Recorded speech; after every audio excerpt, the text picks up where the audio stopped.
Hello, everybody, and welcome back to another educational segment by yours truly, Matthew Rott. I'm a personal trainer and performance coach. And so today we're going to be talking about optimizing your sleep and getting the most benefit from sleep. When we talk about sleep, there are a couple of things that we need to consider as quality and great sleep. So the first recommendation that I can give from reading all my stuff in bachelor's and master's, specifically in my master's, is that 7+ hours of sleep is going to get you the most bang for your buck, and it has to be consistent. Waking up in the middle of the night is going to impair your quality of your sleep and affect the energy and all these other things I will talk about throughout your day. With sleep, we can see a decrease in risk of injury, faster reaction time, and have more tolerance to stressors and pain throughout your everyday life. So stresses can include exercise and physical activity, and you can only do so much training in the gym and exercise to get your mental state of mind or even to lose weight. When sleeping, the weight in which you lose can be associated to the amount and quality that you sleep. This means when people are sleep deprived, we can see a rise in fat mass and a decrease in fat-free mass, which is muscle, bones, cartilage, and tendinous structures and the organs of your body. During sleep, the simplest way to put it is that we simply recover and refuel for our next day.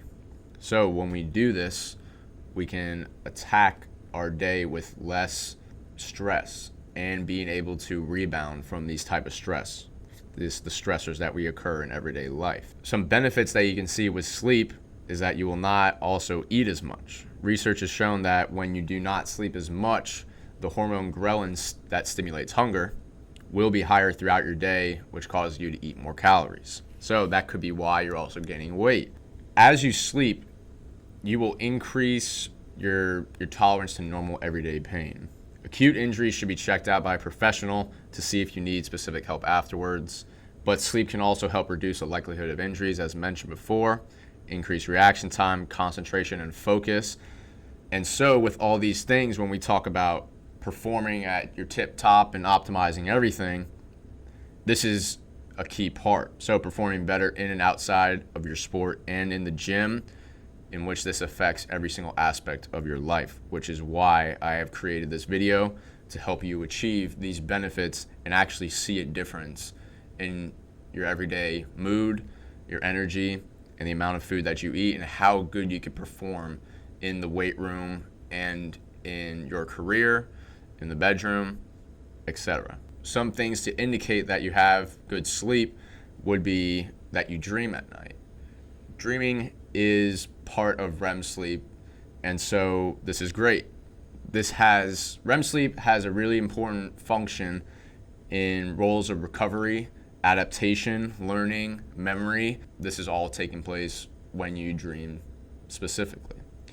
When you get disrupted sleep, this will directly impact how much time you spend in REM sleep, which is later throughout the night as you get deeper and deeper to sleep when you experience dreaming and REM sleep.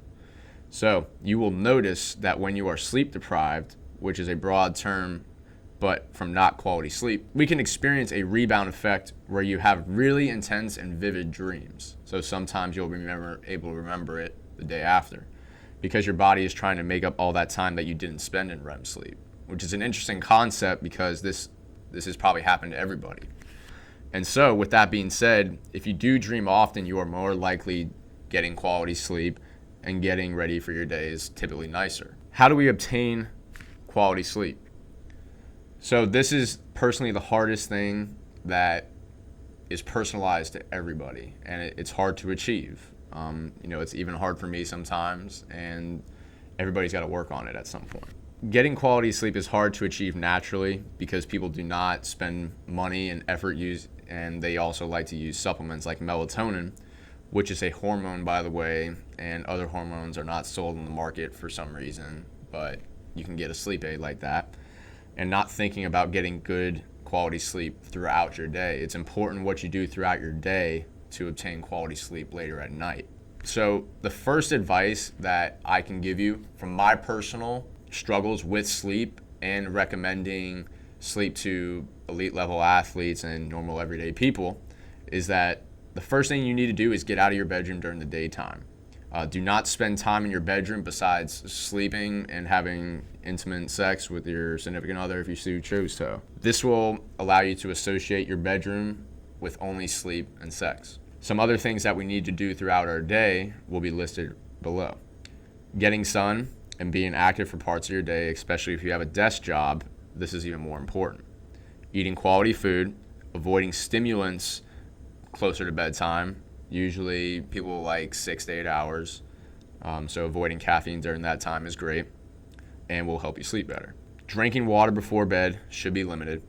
A lot of people I have worked with and talked to have a lot of problems waking up in the middle of the night to use the bathroom, specifically to pee. If you're this type of person, you need to start limiting your water before you go to bed. During the nighttime, we cannot make up for our daytime habits. To avoid this, decrease water intake as you get closer to bed. You have to find out what works for you, but you need to be drinking more water throughout your day and not trying to play catch up at night, because you will wake up and use the bathroom, which could be hindering your quality of sleep and length of sleep. I cannot stress this enough because it does literally happen to everybody at some point in their life.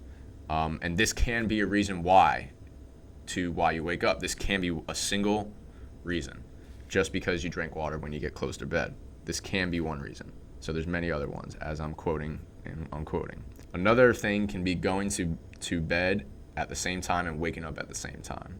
This will directly be beneficial towards everything that you sleep. Your body's very good at getting on a schedule, and it will know, and this is probably one of the hardest things you can do in your life, but there's life. Life happens. It's not routine every night, but also having a bedtime routine can help you wind down at night, such as dimming the lights. You can read a book if it's non-stimulating. Some people can sit there and read a whole book and they won't even know it, after a couple hours. Staying away from electronics as much as you can and keeping electronics out of the bedroom can help dramatically. Another huge point to make is naps during the daytime. So naps are good, when they're 20 to 30 minutes, so you don't directly get into REM sleep, so you won't feel groggy afterwards. This will allow you to sleep better at night.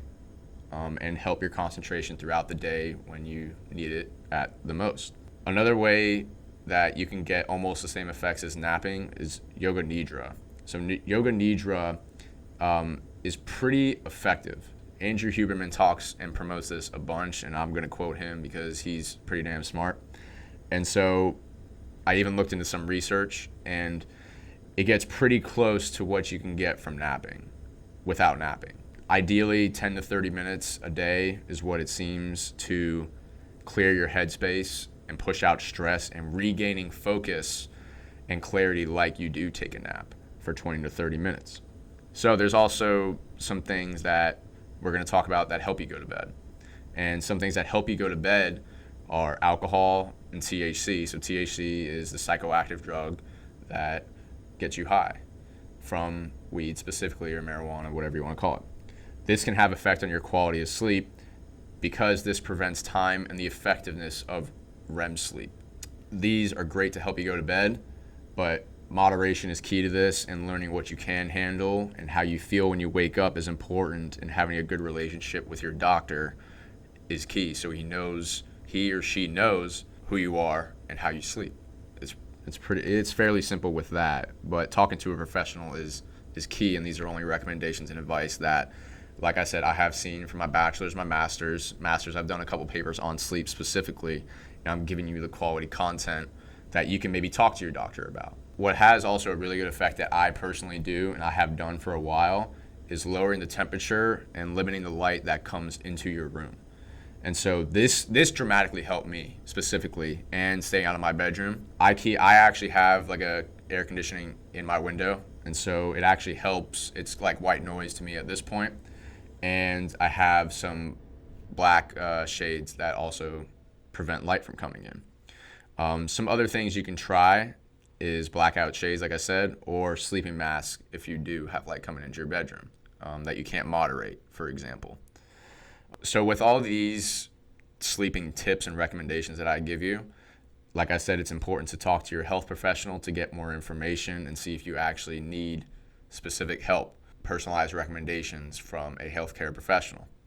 Getting sleep is going to help you across every aspect of your life. This is why I think it's super important. You probably have seen posts about sleep that I often retweet, or not retweet, but reshare or post or anything, because this will give you the most bang for your buck and will impact every single aspect and factor of your life. So again, sleep is a great moderator of stress. It helps you deal with all these stressors from work, your job, your relationships with people, and the amount of quality, intense exercise you can achieve and can limit, if you're trying to lose weight, can limit your food intake, because of specifically that ghrelin hormone will be activated if you sleep less. This is just a synopsis. This isn't medical advice, but these are very simple ways that you can actually take yourself and do in your everyday life. So if you have any other good tips that can probably help people, feel free to comment, share, and